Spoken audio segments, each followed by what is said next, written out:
Kamusta na po kayong lahat dyan? Welcome po sa Usapang Tito Manny. Much has been said about our First Lady, Liza Araneta Marcos. Past few days, siya po ang center of attraction, kumbaga. Ang mga balita ay nakasentro sa kanya. At depende po kung nasaan kayong panig ng bakod. It is either you will love her or you will hate her. Ang dami pong mga grupo na ang daming inilalabas na akusasyon, pambabatikos sa ating First Lady Liza Marcos. At sinasabi naman ng mga pro-Liza na ang mga iyon ay mga pawang kasinungalingan lamang at yun ay ginagawa ng mga kalaban to put this administration down. Pero bago po ako magpatuloy, gusto ko lang pong magbigay ng isang pasasalamat kay Harineg 14 sa kanya pong pinadalang super thanks. So para sa iyo Regina, maraming salamat and keep on watching. At saka shoutout po tayo kay Ding Ramos ng Atlag Malolos at sa mga miyembro ng 31 Million Movement. Sa inyo pong lahat dyan sa FB, maraming salamat po sa inyong lahat dahil yung pong ating mga vlogs nire-upload nila sa kanilang chatroom. Maraming salamat po sa inyo lahat. Okay, tuloy po natin itong tungkol kay First Lady Liza Marcos. Ang dami pong mga issue na ibinabato sa kanya. Isa na doon yung pagpapatalsik kay Montulfo. Meron pa yung mga issue doon sa isang vlogger tungkol sa mga wiretappings na hindi po ako pwedeng mag-comment dahil sa ngayon, yung po ay mga allegations pa lang at hindi pa natin alam kung ang mga yon ay napatotohanan na. Ang tanong ko lang kasi, bakit doon sa vlogger ipinadadala nung kung sino man ang kanya mga source na pinagkukuhanan ng mga gantong balita, bakit sa kanya ipadadala? Hindi po ba kung ako yung may hawak ng mga sensitive na mga information na yon at alam kong ikasisira ng presidency ng Bongbong Marcos, ipadadala ko ito sa mga kalaban ni PBBM dito sa Pilipinas. Doon sa mga anti-Marcos na may mga posisyon, doon sa mga kalaban niya, doon sa mga hindi niya kaalyado. Dahil dito pa lang sa Pilipinas, ang dami na pong gustong hindi magtagumpay si President Bongbong Marcos. Bakit ipadadala mo sa isang vlogger? Sa tingin mo ba mapapabagsak ng isang vlogger ang administrasyon ni President Bongbong Marcos? Hindi ba mas magiging malaking balita yan kung iyan ay pinadala doon sa mga kalaban ni President Bongbong dito sa Pilipinas? Mas magiging malaking issue yun. So nagtataka ako, bakit doon sa vlogger na yon ipadadala kung ano man yung mga sensitive information na yan? Pero sabi nga natin, hanggat walang konkretong ebidensya, hindi po tayo dapat basta-basta maniniwala. On the other hand, tama din yan.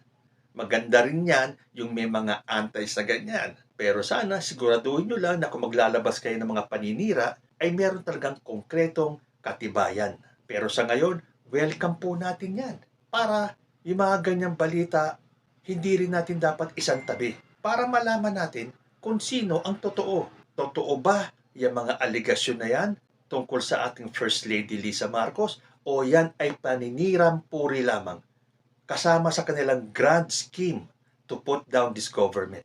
Dahil election time pa lang, campaign period pa lang, lumalabas ng mga balita tungkol dun sa mga plano kung paano nila pababagsakin ang ating presidente. So ngayon, half a year pa lang into his presidency, ayan na, nag-umpisa na po talaga.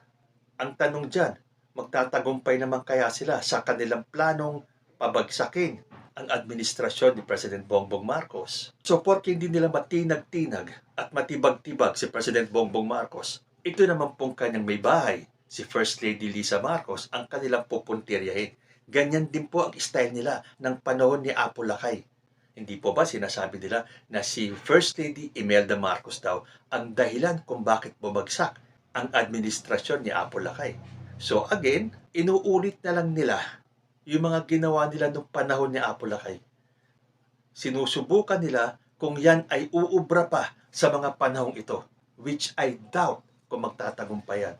Hindi po magtatagumpayan. What with the overwhelming support ng taong bayan kay President Bongbong Marcos. Now, kung mapatunayan nila na totoo yung mga aligasyon na ibinabato nila kay First Lady, that will be a different ball game. ibang istorya na po yan. Pero sa ngayon, halatang-halata naman na yung kanilang plano na pabagsakin itong administrasyon ni Bongbong Marcos ay nagsimula na. So after much ado dun sa mga ibinibintang nila o yung mga inaakusa nila kay First Lady Lisa Marcos, na talagang araw-araw na lang yun ang makikita mo sa balita, na kung ikaw ay hindi mag-iisip at kung ikaw ay madaling maingganyo, paniniwalaan mo na lang kagad sila. Dahil talagang ang banat nila dire-diretso eh. At yung style nila ng pagpapahayag nitong mga akusasyon na to, mapapaniwala ka talaga. Mabuti na lang kung gaano sila kadami na naglalabas ng kanilang mga paninira, marami pa rin po ang nagtatanggol naman. Isa po dito, nabasa ko sa Philstar, sinulat ni Cito Beltran. Sabi po ng title niya sa article niya, Liza is no Esther, but si Esther po ay isang biblical character. Basahin ko na lang po itong isinulat ni Mr. Cito Beltran sa kanyang sitok sa The Philippine Star dated February 6, 2023. It did not take long for First Lady Liza Araneta Marcos to become the center of distraction and the talk of the town. Hindi na po center of attraction ha, center of distraction ang ginamit na words ni Mr. Beltran. Last week, I noticed that 1 out of 3 conversations, shared posts, and commentaries seemed to mention Liza Araneta Marcos. Weeks before that, President Bongbong Marcos told the media that his wife had no direct participation, action, or influence on government policies and the President's decisions. Naturally, hindi po maniniwala ang mga anti-Marcos. Kailan ba sila naniwala?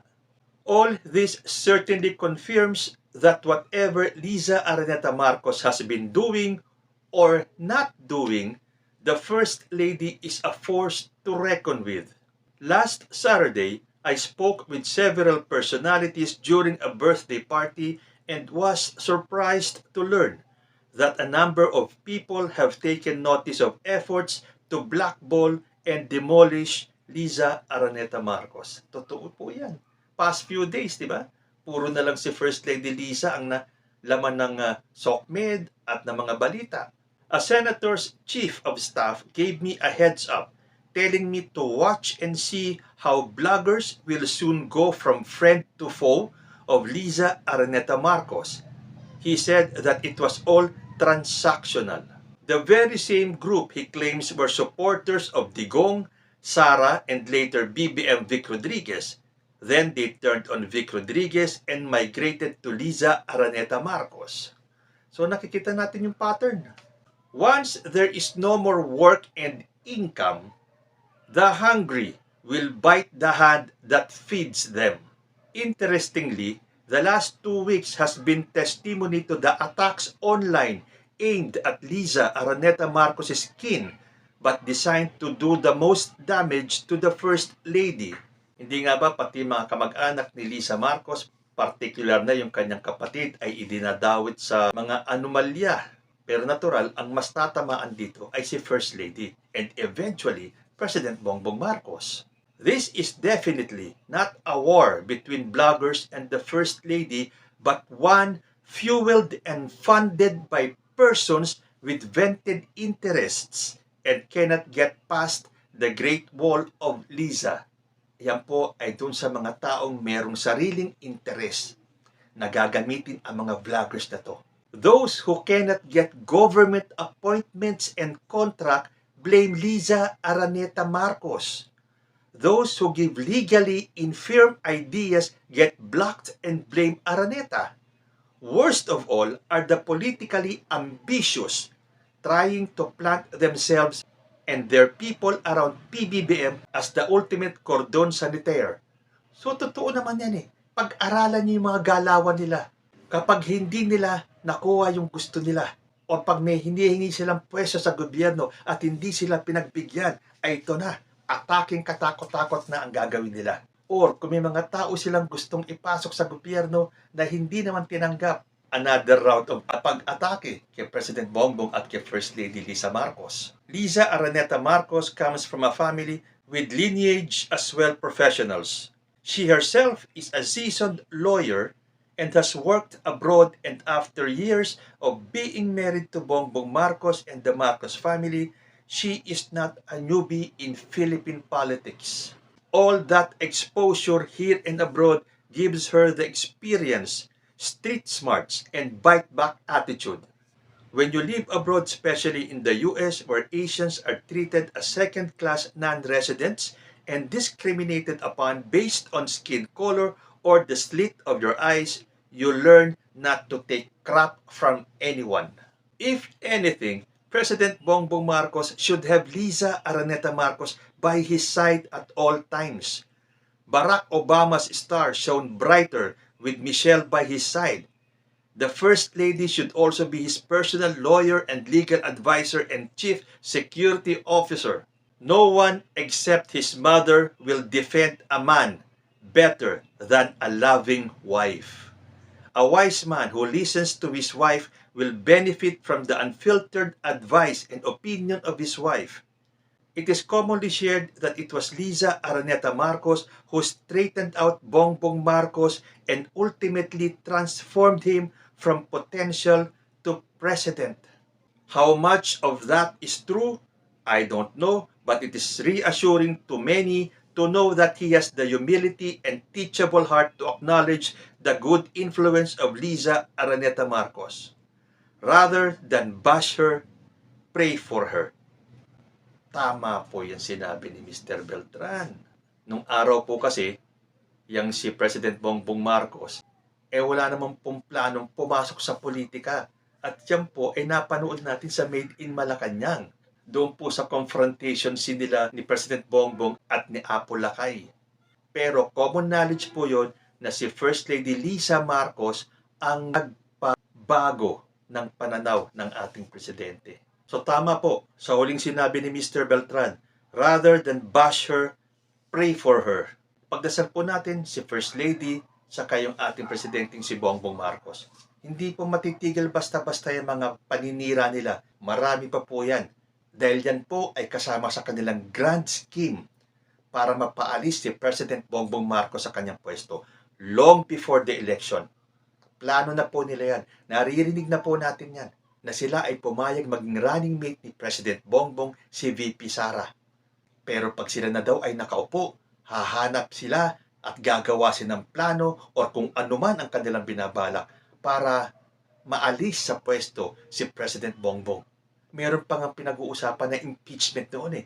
Yan po, ngayon pa lang may lumilitaw na mga sabi-sabi na ipapa-impeach daw si President Bongbong Marcos. So ang aking lang pong sinasabi, pagpatuloy po natin ipagdasal na sana magtagumpay itong administrasyon ni President Bongbong Marcos at itong mga aligasyon tungkol kay First Lady Liza Marcos ay pawang mga paninira lamang at hindi totoo. Pero tulad nga ng mga sinasabi ko, kung mayroong konkretong ebidensya, sige, ilabas ninyo para malaman ng sambayan ng Pilipino, para madepensahan naman nila First Lady at nila President Bongbong itong mga akusasyon na to. Ginawa na nila yan nung panahon ni Apo Lakay. Wala po sila dito para ipagtanggol ang kanilang mga sarili doon sa mga akusasyon sa kanila.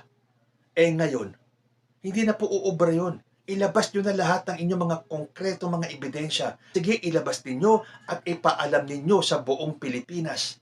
Para in so doing, masasagot po yan ng kampo ni President Bongbong Marcos. At doon natin malalaman kung sino po ang nagsasabi ng totoo o hindi. Kayo po, ano ang masasabi nyo dito sa mga akusasyon laban kay First Lady Liza Araneta Marcos?